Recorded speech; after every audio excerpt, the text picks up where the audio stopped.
বাড়িকে প্রশস্ত করো, জরুরি প্রয়োজন ছাড়া বাড়ি ত্যাগ করবে না। খবরদার দোকানে গিয়ে বসবেন না। জিনিস নিতে গেছেন, দোকানের সামনে দাঁড়িয়ে থাকেন। জি 1 কেজি লবণ দেন, একটা তেলের শিশি দেন, নেওয়া হয়ে গেছে, টাকা দিয়েছেন, 2 মিনিট বসবেন না। ওখানে আরেকজন কথা বলছে, বিগত চেয়ারম্যানের নিন্দা করছে, আপনি ওই কথায় সাড়া দিবেন না, বলবেন না যে ঠিক বলেছে,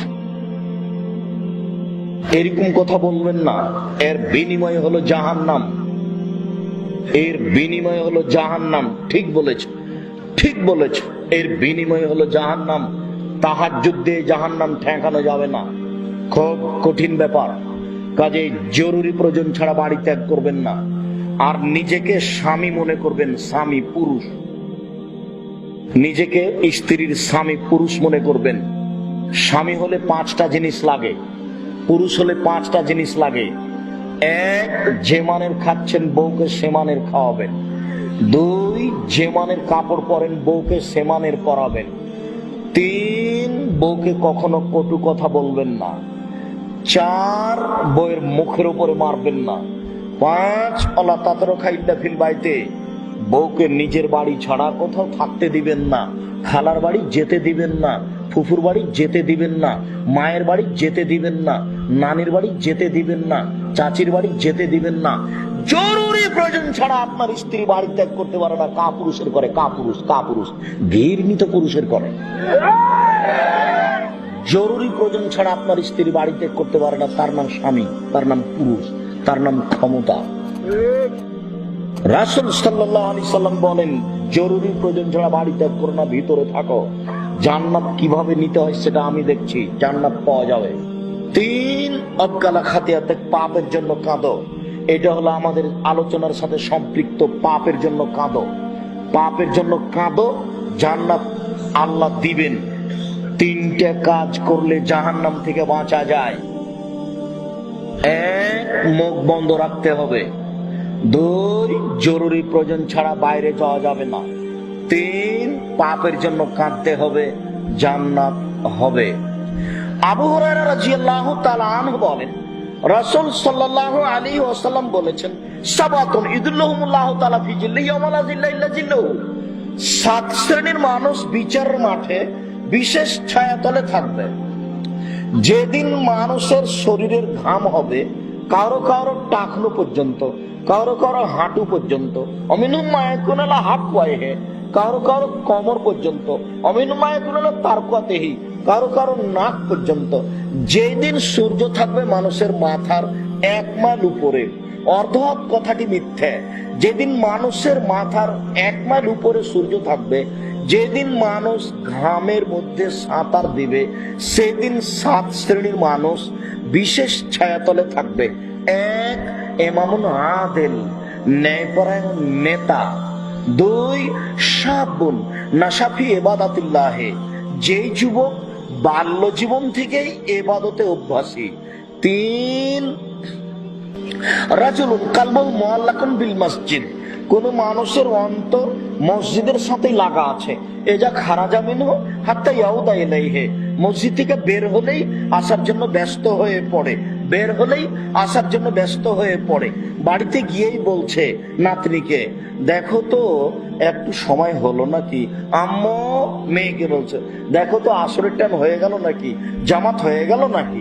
শুধু ব্যস্ত মসজিদে যাওয়ার জন্য। এই শ্রেণীর মানুষ বিশেষ ছায়াতলে থাকবে। 4, রাজুলুন তাহাব্বা ফিল্লাহে ইসতামা আলাইহি, রাজুলানি তাহাব্বা ফিল্লাহে ইসতামা আলাইহি ওয়া ইফতারাকা আলাইহি, 2 জন ভালোবাসে পরস্পরকে আল্লাহর হস্তে, 2 জনের ভালোবাসা কেটে গেছে আল্লাহর জন্য। দোস্ত, তোমাকে দোকানে বসতে নিষেধ করি, তবুও তুমি বসো। দোস্ত, তোমাকে কত বললাম যে মেয়েদের সাথে কথা বলো না, চুপ থাকো, তবু তুমি কথা বলছো। তোমার সাথে আমি বন্ধুত্ব কেটে দিলাম। তোমার তো স্বভাবই নষ্ট যুবক, তোমার তো স্বভাবই নষ্ট। একটা মেয়ে যদি হাসি মুখে কথা বলে, তুমি সে নাম্বারটা ধরে রাখো আবার কথা বলার জন্য। তুমি কি দিয়ে পরকাল পাবা? দেখো তোমার কথাটাই আসছে, এই যে চলে এসেছে, দেখো এদিকে দেখো। রাজুলুন যাকারাল্লাহ খালিয়ান ফাবাযাদাইনাহু, নির্জনে কোন মানুষ আল্লাহকে ডাকলো, দুই চোখের পানি ঝরঝর ঝরঝর করে ঝরলো। নির্জনে কোন মানুষ আল্লাহকে ডাকলো, দুই চোখের পানি ঝরঝর ঝরঝর করে ঝরলো। আজ থেকে নির্জনে একাই ঘরের দরজাটা ভিতর থেকে বন্ধ করতে হবে, যাতে করে আপনার স্ত্রী ঢুকতে না পারে। ভিতর থেকে দরজা বন্ধ করে দিতে হবে, যাতে করে কাজের মেয়েটা ভিতরে আসতে না পারে। যদি চট করে কেউ ভিতরে চলে আসে, তাহলে আপনার একাগ্রতা নষ্ট হয়ে যাবে, কান্নাটা নষ্ট হয়ে যাবে। আপনি নির্দ্বিধায় এক খেয়ালে কান্নার জন্য ব্যস্ত থাকবেন। 5, রাজুলুন দাতু দাতু ইমরাতিন হাসাবিন, সম্ভ্রান্ত পরিবারের মেয়ে জেনার দাওয়াত দিল, তখন বলল ইন্নী আখাফুল্লাহ, ছি ছি ছি ছি ছি ছি, আমি আল্লাহকে ভয় করি, ছি ছি ছি ছি, না আমি আল্লাহকে ভয় করি। এই শ্রেণীর মানুষ থাকবে বিশেষ ছায়াতলে, এই শ্রেণীর মানুষ থাকবে বিশেষ ছায়াতলে। সম্ভ্রান্ত পরিবারের সুন্দরী মেয়ে জেনার কথা বলে, তখন বলে আমি আল্লাহকে ভয় করি। তোমার তো স্বভাব নষ্ট হয়েছে যুবক, তুমি তো একটু হাসি মুখে কথা বললে ধরে রাখো, অথচ জেনার প্রস্তাব দিলে তুমি বলবা ছি ছি ছি ছি ছি, নাউজুবিল্লাহ, কি বলো তুমি, আমি এই কথার সাথে একমত নেই, তুমি কথা বন্ধ করো। নাম্বার ধরে রাখা তো বহু দূরের কথা। আর উপস্থিত বৈঠকের মুসলিম বোন, এই মেয়ে তোমাকে বলছি, তোমার তো বৈশিষ্ট্য নেই, তোমার বাপ মায়ের পরিবারের বৈশিষ্ট্য নেই, হিসাব পাও না। তোমাদের মোবাইলে রিং হচ্ছে, তোমার আব্বার মোবাইলে রিং ধরবাই না, হোক হোক হচ্ছে হোক, তুমি ধরবাই না।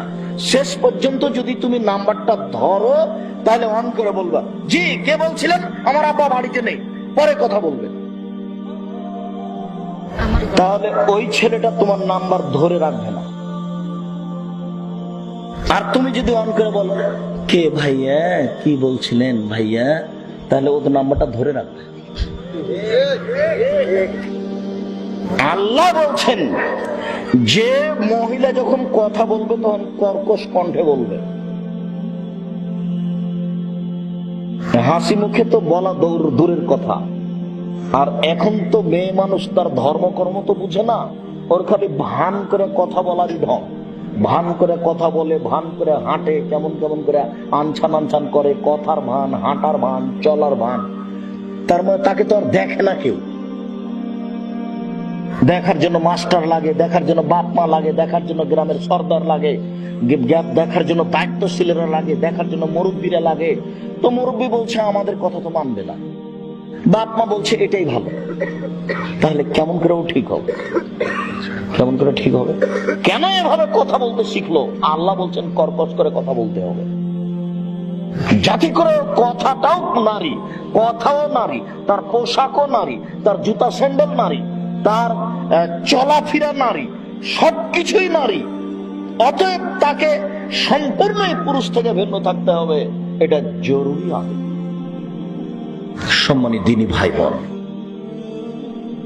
আবু হুরায়রা রাদিয়াল্লাহু তাআলা আনহু বলেন রাসূল সাল্লাল্লাহু আলাইহি সাল্লাম বলেছেন, তিনজনের তৃতীয় জন, তিনজনের তৃতীয় জন, তিনজন গর্তে আটকা পড়েছে, তিনজন পথে চলছিল, বৃষ্টি আসলো, একটা পাহাড়ের গর্তে ঢুকলো, হঠাৎ করে পাথর গড়ে এসে পাহাড়ের মুখে পড়ে গেল, তিনজন বের হতে পারবে না।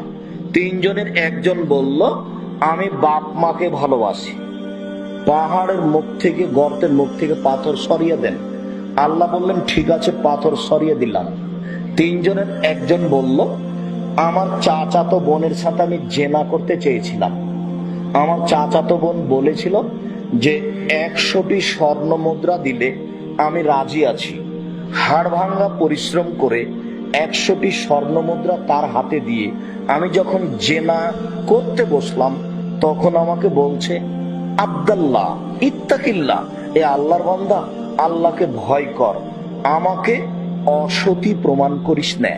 আমি উঠে গেছি, অন্যায় করিনি, তুমি গর্তের মুখ থেকে পাথর সরিয়ে দাও। আল্লাহ বললেন ঠিক আছে, দিলাম। তিনজনের তৃতীয় জন বলল যে আমি একটা কাজের লোক নিয়েছিলাম, আমিল আলী নিসফান নাহারে, সে অর্ধেক দিন কাজ করলো, কাজ করে চলে গেল, অসন্তুষ্ট হলো। আতাইতু আজরাহু, আমি তার অর্ধেক দিনের পারিশ্রমিক দিলাম, সে নিল না, চলে গেল। ফাআফারতুহা আলাইহি, আমি তাকে বাড়াতে থাকলাম, বাড়াতে থাকলাম, বাড়াতে থাকলাম। ফাসারা হাদাল মাল, এই যে অনেক ছাগল হয়ে গেছে, অনেক মাল। ফাজায়াউমান ওয়াতালাবা, হঠাৎ একদিন এসে বলছে আমাকে ওই দিনের পারিশ্রমিক দেন। আমি বললাম খুদ হাদাল মাল কুল্লাহ, নেও তুমি এগুলো সব নিয়ে নাও। আমাকে বলছে মজাক করবেন না, অর্ধ দিনের কাজের পারিশ্রমিক দেন। আমি বললাম তোমাকে মজাক করিনি, যত কিছু দিচ্ছ সব তোমার, নিয়ে যাও। সব নিয়ে চলে গেল। আল্লাহুম্মা ইন কুনতা তাআলাম, হে আল্লাহ তুমি যদি জেনে থাকো আমি এই কাজটা করেছি রাজা রাহমাতেকা, তোমার রহমতের আশায়, ওয়া খাসিয়াতা আযাবেকা, তোমার শাস্তির ভয়ে, আমি তোমাকে ভয় করি, তোমার ভয়ে এই কাজটা করেছি। যদি সত্য সত্যই তোমার ভয়ে এই কাজটা করে থাকি, তাহলে আজকে তুমি গর্তের মুখ থেকে পাথরটা সরিয়ে দাও। তা আল্লাহ বললেন ঠিক আছে দিলাম। আল্লাহর ভয়ে কাজ করলে আল্লাহ আপনার কথা শুনবেন। নগদ, এ দেখেন নগদ।